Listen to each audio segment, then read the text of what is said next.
Frantic, fast, fantastic. Spectacular, stunning, sublime. Sekiro evokes these emotions, as well as pride and anger. While frustration creeps in as well, the feeling of conquering an enemy that previously felt impossible causes a sense of satisfaction that very few games can cause. Sekiro Shadows Die Twice is a 2019 action game developed by From Software, and while it shares a bonfire system and high difficulty floor that its brothers and sisters have, that's about where the similarities end. Sekiro has its own brand of gameplay and atmosphere that sets it apart from the others. So let's get into it. But first, hit those like and subscribe buttons for me. The first thing that you'll notice if you're expecting a typical Dark Souls style game is that we have an actual storyline, an established character, and we actually have a motivation that is real and tangible. In fact, we're not playing some husk or nobody. The game introduces us as a lowly scavenger, but soon says we become a master shinobi in charge of protecting our master, a boy named Kuro with the special powers of resurrection. In the beginning, it's not mentioned what exactly happened, but the wolf, our character, has lost everything and is waiting to die in the bottom of a well. A mysterious woman tells us to seek a tower bathed in moonlight, that our destiny lies there. This is enough for us to give our life one more chance and seek this tower. And so, the game begins.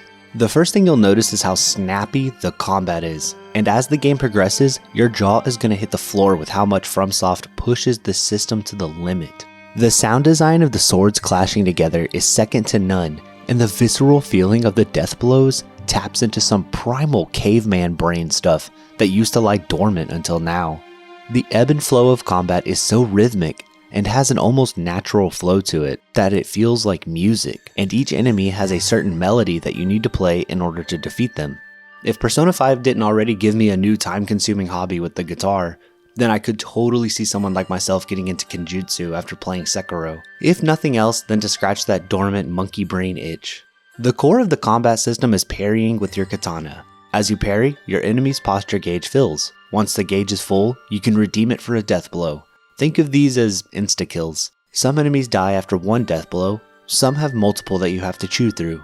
You can strike the enemy directly. This causes the vitality gauge to deplete, and in turn, causes the posture game to deplete slower and slower. But for the most part, draining the vitality gauge comes in second to simply building the posture meter. Dodging is almost out of the question in Sekiro, except for very specific times, so anyone coming in looking for a Dark Souls type experience is going to be in for a wake-up call. In fact, part of the steep learning curve in Sekiro is learning to plant your feet in front of the boss's mega ultra combos, instead of trying to run away. And the difference between an average Sekiro player and a great one is going to be who actually uses their eyes to watch the enemy movements to figure out what is coming next, and then time the parries perfectly. And it's kind of funny, you'd be shocked by what you can actually parry. It's not limited to swords and spears. You can parry charging bulls the size of a car, giant demon monster feet, and even lightning. For the most part, the game actually specifically tells you the attacks you can't parry through the use of a special sound and a bright red emblem that appears. So if that doesn't appear, the player should assume that there's a way to parry the attack, even if it seems silly. You'll face down giant apes, a dragon, and snakes the size of the entire play area. But the real enemy of Sekiro is the camera. Honestly, and this isn't cope, I promise, 50% of my deaths come from the camera getting stuck or randomly disconnecting from the enemy, or grabbing the wrong enemy with the lock on and sending the camera into a disorientating whirlwind. The camera also has this horrible feature of trying to reset back to the position that you're walking or running. So even just casually ziplining and jumping through the environment makes me get some motion sickness and doesn't let me look at exactly what I want to look at when the wolf is in motion. This is extremely frustrating for two reasons. One, the zipline spots are toggled based on where you're looking. So if you want to hit one zipline, then move to another that is a little bit of a camera turn to activate, either you'll end up grabbing the wrong zipline or have to put your visuals into a blender to fight the auto pan camera and actually grab the spot that you want. The second problem is that the emblem that pops up during combat to indicate an attack that isn't parryable shows up pretty close to your head. So if your camera is jammed up a wall or stuck in grass or randomly loses lock on, then you can't see the emblem. That wouldn't be the worst thing in the world if it wasn't for the fact that these attacks are the hardest hitting ones in the game, often resulting in a one-hit KO or 3/4 of your health missing. The emblem also doesn't indicate which type of attack is coming. There's more or less 3 attacks that this emblem indicates: a sweep, a grab, or a thrust. Each one has to be dealt with differently. Sweeps have to be jumped over, grabs have to be outright dodged, and thrusts, while technically parryable, sort of, should be dealt with by a Mikiri counter. So if you can't see the emblem and can't see the enemy, then how are you supposed to deal with any of these? That's probably the other 50% of my deaths, is not reading the character model correctly when the emblem pops up and choosing the wrong defensive strategy and getting bodied by like a stupid monkey or something. A few rapid fire things about the combat before moving on is that I read a lot of reviews calling this game hard but fair, and I'm gonna disagree with that. The game isn't fair in the slightest. This isn't necessarily a bad thing, but there's nothing fair about getting hit a single time and dumping most, if not all, of your health bar. Also, a problem that crops up in Sekiro that I find to be unique amongst its brothers and sisters is that your revives are based on grinding, and that causes a few issues.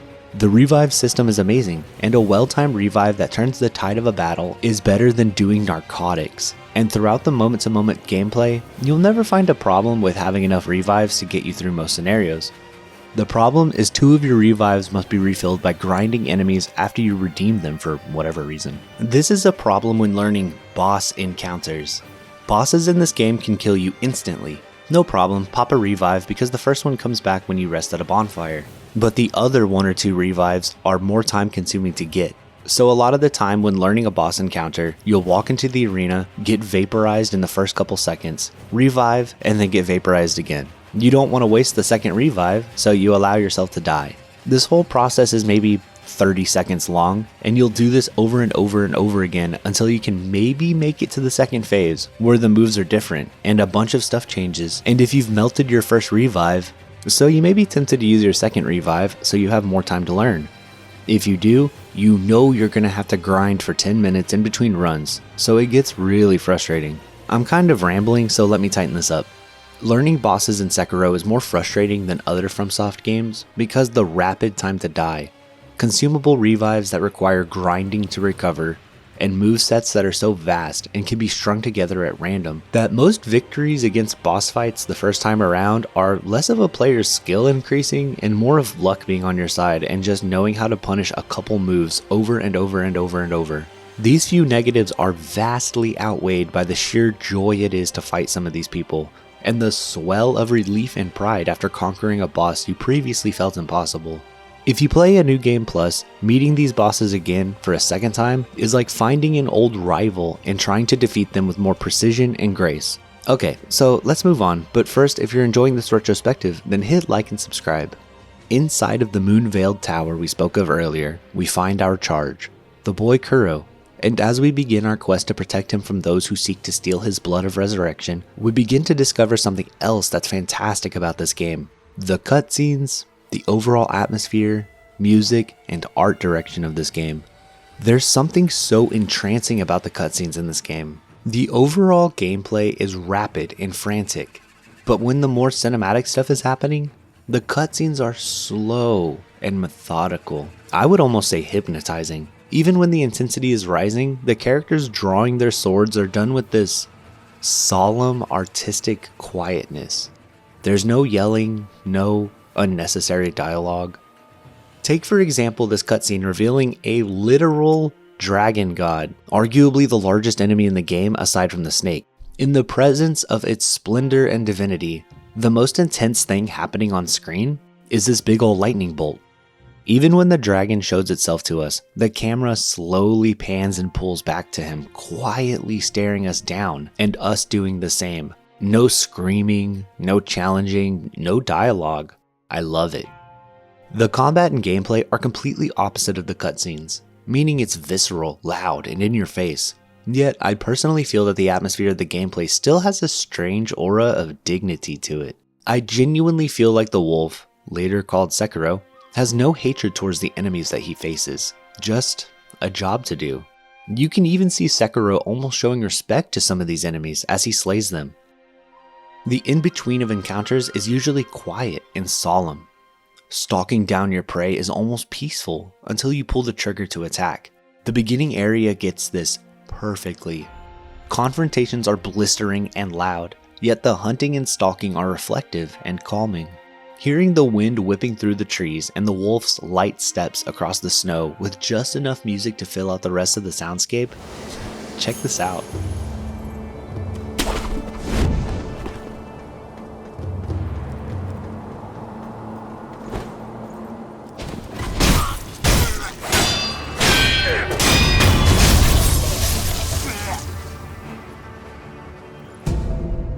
This is a nice game to simply exist in, even when not really engaging with the combat encounters. In fact, I mentioned earlier that there's actually a decent, relatively easy to understand story here. Obviously, we spoke of the wolf's charge to defend Kuro, but from what? Well, honestly everything. More or less, every character you meet is trying to kill you or Kuro. There's plot lines that involve an invading force trying to take over Ashina. So, a ruler wants Kuro's magic blood to make an invincible army to defend his home, whatever the cost to himself is. Then there's the wolf's adoptive douchebag and master shinobi, known as the Owl, who is a manipulative, psychopathic wildcard whose real intentions I don't fully understand, but also wants Kuro's blood. In our quest to protect Kuro, we will meet a gorilla the size of a building, a giant carp with actual literal teeth, and these cool apparitions with glowing purple auras and a foreboding sense of dread. And all of these have lore and their own places in the plot. That's kind of my favorite thing about Sekiro, is the primary plot is dotted with these moments of pure myth and unforgettable moments. For example, the Demon of Hatred is a late game boss that has its own storyline that spans from the very moment you get out of the tutorial until the last moments of the game.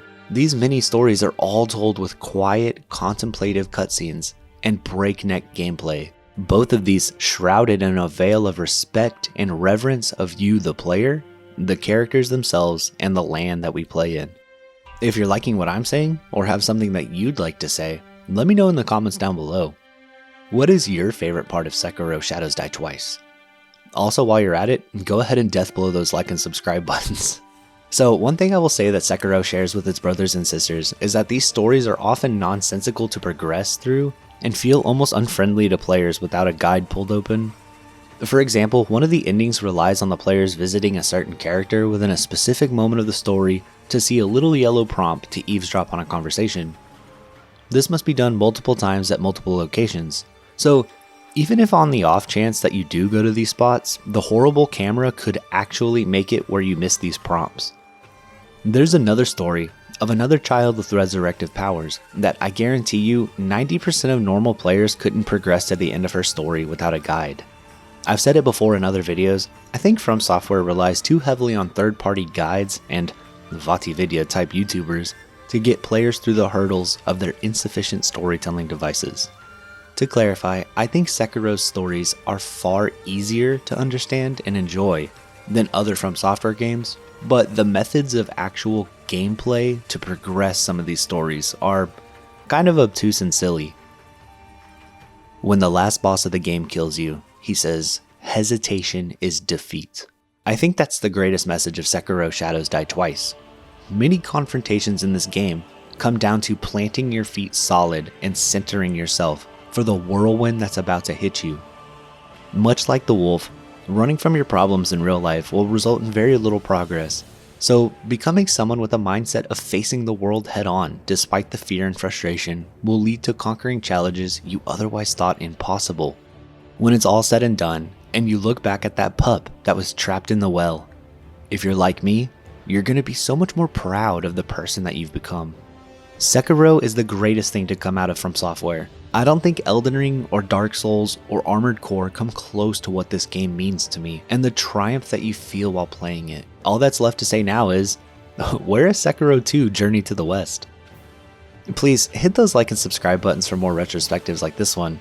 If you hadn't noticed, I've been trying to do some more content related to newer games, and I wanted to do Assassin's Creed Shadows and get some mass market appeal on my channel, but the whole time I was thinking of how much I didn't want to play it. I didn't want to drop the $70, I didn't want to spend hundreds of hours of repetitive gameplay, and I just wanted to play a great samurai or shinobi game.